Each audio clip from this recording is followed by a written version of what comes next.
हाल ही में हुए भारत रूस शिखर सम्मेलन में प्रधानमंत्री नरेंद्र मोदी और राष्ट्रपति व्लादिमीर पुतिन ने 2030 तक $100 बिलियन के द्विपक्षीय व्यापार लक्ष्य को रखा, जो मौजूदा व्यापार ग्रोथ ट्रेंड्स को देखते हुए काफी वास्तविक है। रूसी उप मुख्य मिशन रोमन बाबुश्किन ने कहा कि भारत के निर्यात को बढ़ावा देने के लिए और अनुकूल परिस्थितियां बनाई जाएंगी ताकि दोनों देशों के बीच व्यापार अंतर कम हो सके।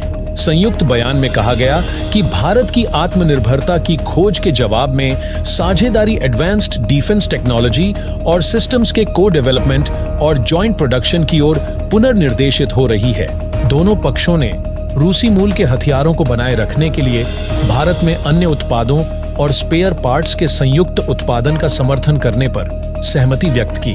रूस के राष्ट्रपति के सहायक मैक्सिम ओरेश्किन ने बताया कि पुतिन और मोदी के बीच चर्चा के मुख्य फोकस में विमान निर्माण और फार्मास्यूटिकल्स जैसे क्षेत्रों में सहयोग बढ़ाना शामिल था। रक्षा विशेषज्ञों का मानना है कि पुराने रक्षा परियोजनाओं को पुनर्जीवित करना 2030 के व्यापार लक्ष्य को पूरा करने और रक्षा उत्पादन बढ़ाने में मदद कर सकता है। भारतीय वायुसेना के सेवानिवृत्त विजेंद्र के ठाकुर मानते हैं कि भारत में KA-226T हल्के हेलीकॉप्टरों का स्थानीय निर्माण शायद विमान निर्माण में बढ़े हुए सहयोग के लिए सबसे आसान तरीका है। 2015 में मोदी और पुतिन के वार्षिक शिखर सम्मेलन के दौरान भारत और रूस ने संयुक्त रूप से भारत में कामोव 226T हल्के उपयोगिता हेलीकॉप्टरों के निर्माण पर सहमति जताई थी। तब यह तय किया गया था कि दोनों देश मिलकर भारतीय सशस्त्र बलों के लिए कम से कम 200 हेलीकॉप्टर बनाएंगे। बाद में अधिक हेलीकॉप्टर निर्यात के लिए भी बनाए जा सकते हैं। भारतीय सेना और वायुसेना को कुल मिलाकर 400 से अधिक हल्के उपयोगिता हेलीकॉप्टरों की आवश्यकता है। 2015 में भारतीय रक्षा मंत्रालय ने अनुमान लगाया था कि ऑर्डर को 2 भागों में विभाजित किया जाएगा। 200 विदेशी मूल उपकरण निर्माता से खरीदे जाएंगे और शेष 200 HAL द्वारा स्वदेशी विकास के माध्यम से सप्लाई की जाएगी। यह प्रस्ताव किया गया था कि इंडो रूसी हेलीकॉप्टर्स एक संयुक्त उद्यम के तहत भारत में KA-226T का उत्पादन करेगा, जिसमें रूसी हेलीकॉप्टर्स की 42.5%, HAL की 50.5% और रोसोबोरोनेक्सपोर्ट की शेष 7% हिस्सेदारी होगी। हालांकि यह परियोजना लगभग 1 दशक तक रुकी रही क्योंकि रूसी कामोव निर्माता और HAL तकनीकी हस्तांतरण, स्वदेशी सामग्री और परियोजना की कुल लागत पर सहमत नहीं हो पाए। लगभग 72% हेलीकॉप्टर के हिस्से रूसी मूल के थे, जबकि इंजन फ्रांसीसी थे।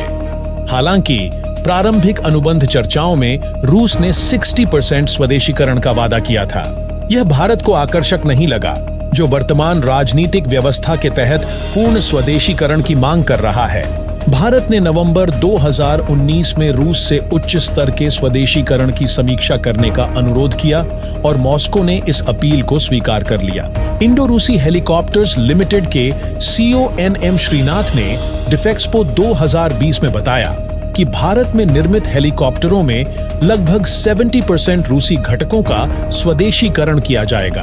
2022 में रक्षा खरीद बोर्ड DPB द्वारा की गई समीक्षा में विदेशी खरीद के बजाय स्वदेशी विकसित प्लेटफॉर्मों का समर्थन किया गया, जिससे यह कार्यक्रम फिर से अनिश्चितता में आ गया। भारतीय वायुसेना ने रक्षा संसदीय समिति को बताया कि वर्तमान में चेतक, चीता, चीतल, Mi-17, Mi-171V, Mi-17V5, Mi-26, Mi-35, ALH, LCH, Chinook और अपाचे हेलीकॉप्टर हमारे पास है। इनमें से चेतक और चीता को HAL द्वारा निर्मित LUH द्वारा रिप्लेस्ड किया जाएगा। फ्रांसीसी सरकार ने यूक्रेन पर रूसी आक्रमण के बाद KA-226T हेलीकॉप्टर के इंजनों की बिक्री पर प्रतिबंध लगा दिया। अमेरिका की नाराजगी का डर भी है, खासकर मोदी की रूस यात्रा पर वॉशिंगटन की असहमति को देखते हुए।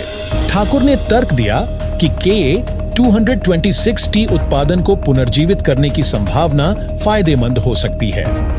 उन्होंने कहा कि नए VK-650V इंजन के परीक्षण और प्रमाणन के साथ KA-226T को फ्रांसीसी इंजन की आवश्यकता नहीं होगी। दोनों पक्ष इस परियोजना को पुनर्जीवित करने के लिए 70% स्वदेशीकरण योजनाओं पर भी चर्चा कर सकते हैं, जो भारत के LUH के साथ मेल खाती हो। उन्होंने जोर दिया कि भले ही परियोजना कुछ वर्षों से रुकी हुई है और भारत ने स्वदेशी हेलीकॉप्टर बेड़े के महत्व पर जोर दिया है, लेकिन परियोजना को समाप्त नहीं किया गया है और इसे पुनर्विचार किया जा सकता है। उन्होंने कहा, हमें LUH पर गर्व है। हमें यह भी ध्यान में रखना चाहिए कि एरोस्पेस और रक्षा कंपनी को पुराने लाइट हेलीकॉप्टर बेड़े को बदलने की तत्काल आवश्यकता को पूरा करने के लिए तेजी से उत्पादन करना होगा। आखिर में इस प्रक्रिया में भारत और रूस के बीच संबंधों में नए उत्साहजनक मोड़ आया है, जो विशेष रूप से रक्षा और राष्ट्रीय सुरक्षा के क्षेत्र में उम्मीदों का संकेत है। इस साझेदारी से आगे बढ़कर भारत ने अपनी रक्षा तंत्र को मजबूत करने में मदद पाई है और आने वाले वर्षों में इसे और अधिक मजबूत बनाने का प्रयास करेगा। यह सम्मानजनक विकल्प है जो दोनों देशों के बीच गहरी संबंधों की एक नई प्रतीक्षा को दर्शाता है। इस विषय पर अपनी राय हमें कमेंट करके बताएं। इस वीडियो को लाइक करें, शेयर करें और नए वीडियो के लिए चैनल को सब्सक्राइब करना न भूलें। धन्यवाद।